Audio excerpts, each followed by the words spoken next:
আসসালামু আলাইকুম। আজকে যেটা আলোচনা করব সেটা হলো ওসিলা সম্পর্কে কিছু আলোচনা করতে চলেছি। তা ওসিলা সম্বন্ধে মহান আল্লাহ পাক রব্বুল আলামিন কোরআন শরীফের ছোট্ট একটা আয়াত নাযিল করেছেন।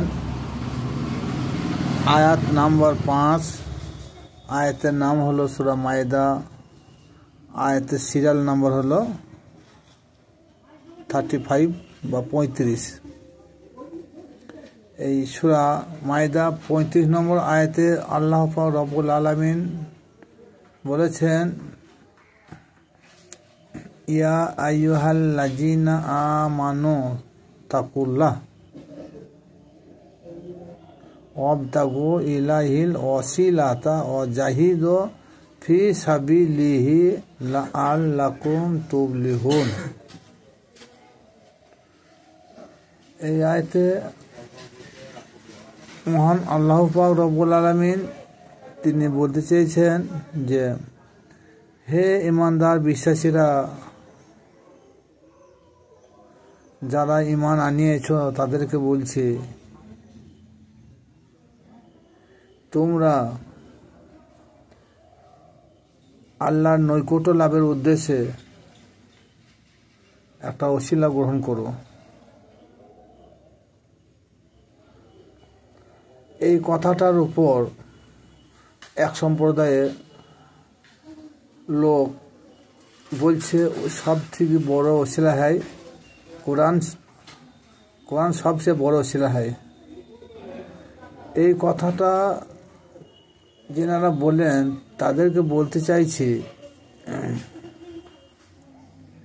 যে, যখন এই আয়াতটা নাযিল হলো তখন কোরআন ছিল কোথা? কোরআন তো একবারে একটা বই আকার আসেনি।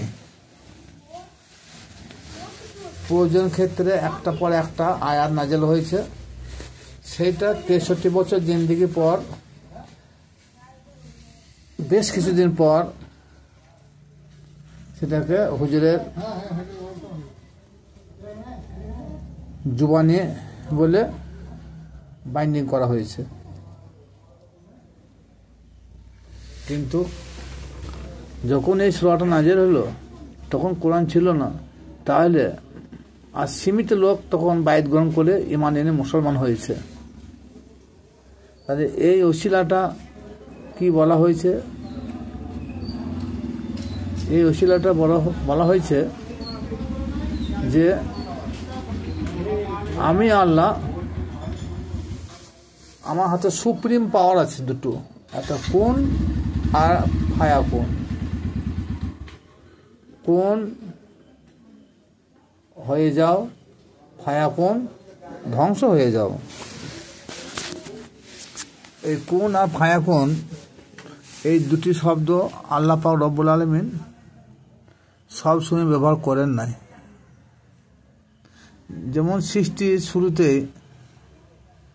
আদম আলাইহিস সালামকে তিনি সৃষ্টি করেছেন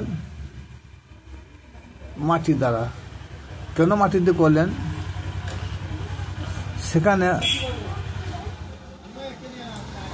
সোনা দিয়ে করতে পারতেন, রূপো দিয়ে করতে পারতেন, মুখে বলতে পারতেন আল্লাহ যে এ সোনার একটা আদম তৈরি হয়ে যাও, হীরের একটা আদম তৈরি হয়ে যাও।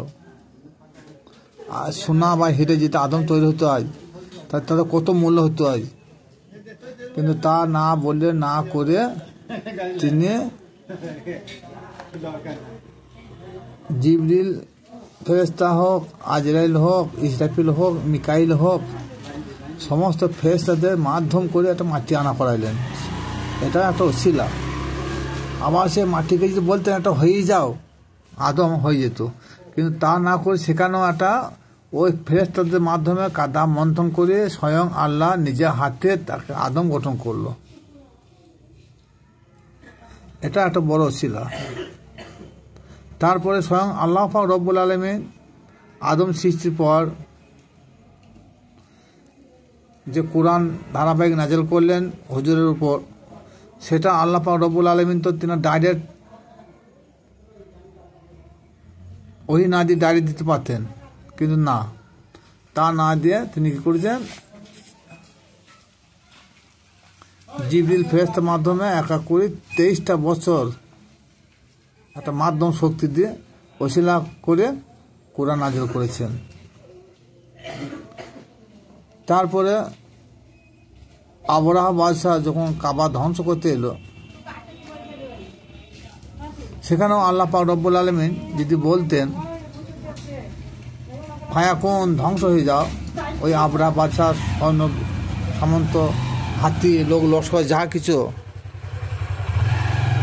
আছে সবই কিন্তু তাহলে ধ্বংস হয়ে যেত।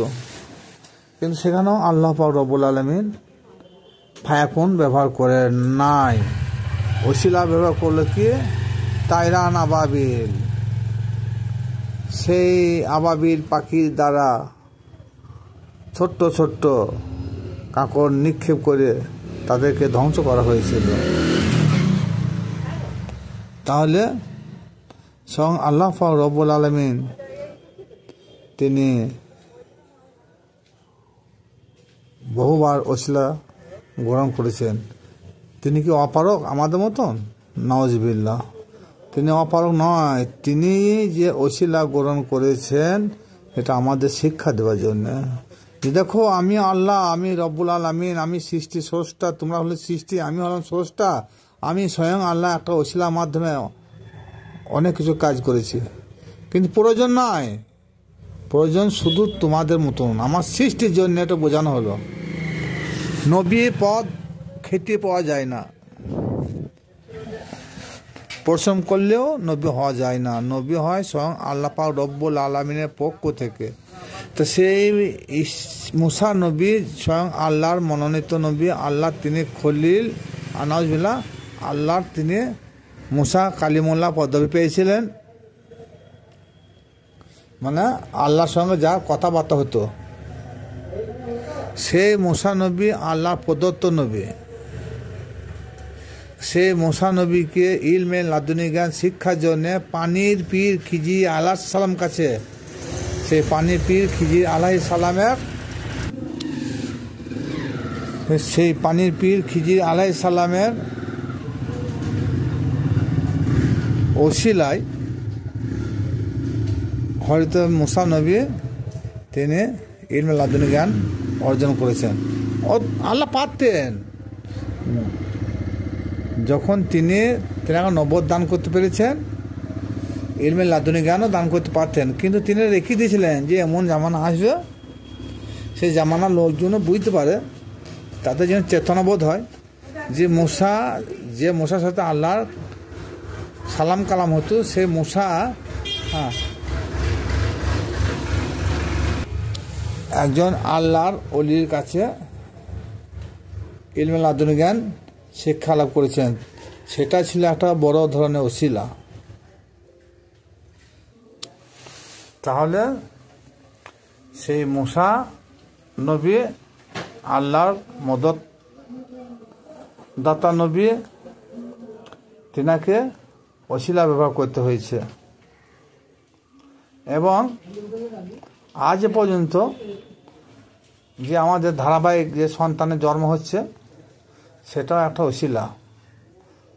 কারণ ওসিলার মাধ্যমে আমাদের সন্তান হবে না, কিন্তু না, আল্লাহ পাক রব্বুল আলামিন পারেন বিনা ওসিলা সন্তান দান করতে। যেমন মরিয়ম তনয়কে বিনা ওসিলায় সন্তান দান করেছে। পিতা ছাড়া, পুরুষ ছাড়া সন্তান জন্মলাভ করেছেন। তিনি হলেন কে? হযরত ঈসা আলাইহিস সালাম। তাহলে এরকম ওসিলার জন্য আল্লাহ পাক রব্বুল আলামিন বহু চিন্তা ভাবনা করে বলেছেন যে ইয়া আইয়ুহাল্লাযীনা আমানু তাকুল্লাহা ওয়াবতাগু ইলাইহিল ওয়াসিলাতা। যে বিংশ শতাব্দীর যুগে প্রত্যেকটা মানুষের কর্তব্য যে তারা যেন আল্লাহর নৈকট্য লাভ করার উদ্দেশ্যে, পরকালের মুক্তির উদ্দেশ্যে, জাহান্নামের হাত থেকে মুক্তি পাওয়ার উদ্দেশ্যে যেন তারা ওসিলা তালাশ করে। সেই ওসিলা আজ হচ্ছে আমাদের কাছে কি, কোরআন নয়, নামাজ নয়, কি সেই ওসিলাটা হলো আল্লাহর ওলি পীর মাশায়েখগণ। কারণ এনারাই হলেন আল্লাহর পক্ষ থেকে একটা হাদি। স্বয়ং আল্লাহ পাক রব্বুল আলামিন তিনিও হাদি, তিনি শ্রেষ্ঠ হাদি। আর আল্লাহর ওলি পীর মাশায়েখগণরা এনারা হলেন এক ধরনের হাদি। আল্লাহ পাক রব্বুল আলামিন কোরআনে বহু জায়গায় বলেছে, আমি যাকে হিদায়াত দেবো সেই হিদায়াত প্রাপ্ত হবে, কিন্তু আমি যাকে হিদায়াত দেবো না সে কখনো হিদায়াত প্রাপ্ত হবে না। তদ্রূপ আবার সূরা আনফালেও এটাও আল্লাহ পাক রব্বুল আলামিন বলেছেন, আমার সৃষ্টি জগতে এমন এক সম্প্রদায় মানুষ আমি সৃষ্টি করেছি, সে প্রত্যেকটা মানুষকে হিদায়াত দেবে। ও মিম্মান খালাকনা উম্মতি ইয়াদুনা বিল হক। তাহলে স্বয়ং আল্লাহ পাক রব্বুল আলামিন তিনি একজন হাদি। তিনিও বলেছেন যে আমার সৃষ্টি জগতে এমন সম্প্রদায়ের লোক আছে বা আমি তৈরি করে পাঠিয়েছি, কিয়ামত পর্যন্ত থাকবে, তারা মানুষকে সৎ পথের আদেশ দেবে, অসৎ পথে যেতে নিষেধ করবে। যাকে বলা হয় হিদায়াতের রাস্তা। তাদের মাধ্যমে মানুষ জ্ঞান লাভ করবে। তাইলে আজ আমরা একজন আল্লাহর ওলিকে কেন ওসিলা মানব না? কেন একজন পীর মুর্শিদকে ওসিলা মানব না? আরে মুর্শিদ মানেই তো পথ প্রদর্শক। আমরা তো এমনিতেই পথভ্রষ্ট। তাই পথভ্রষ্ট থেকে পথ প্রদর্শক কে হবে? সেই পথ প্রদর্শক হবে আল্লাহর ওলি পীর মাশায়েখগণরা। আসুন আমরা অযথায় সময় নষ্ট না করি। আল্লাহর নৈকট্য লাভ করা অত সহজ রাস্তা নয়। নামাজ রোজা করে আল্লাহর নৈকট্য লাভ করা যাবে না। ওসিলা ধরুন, ওসিলা ধরে নামাজ পড়ুন, কলমা পড়ুন, রোজা রাখুন, হজ করুন, জাকাত দেন, নচেত আপনি পরকালে সাফল্য অর্জন করতে পারবেন না।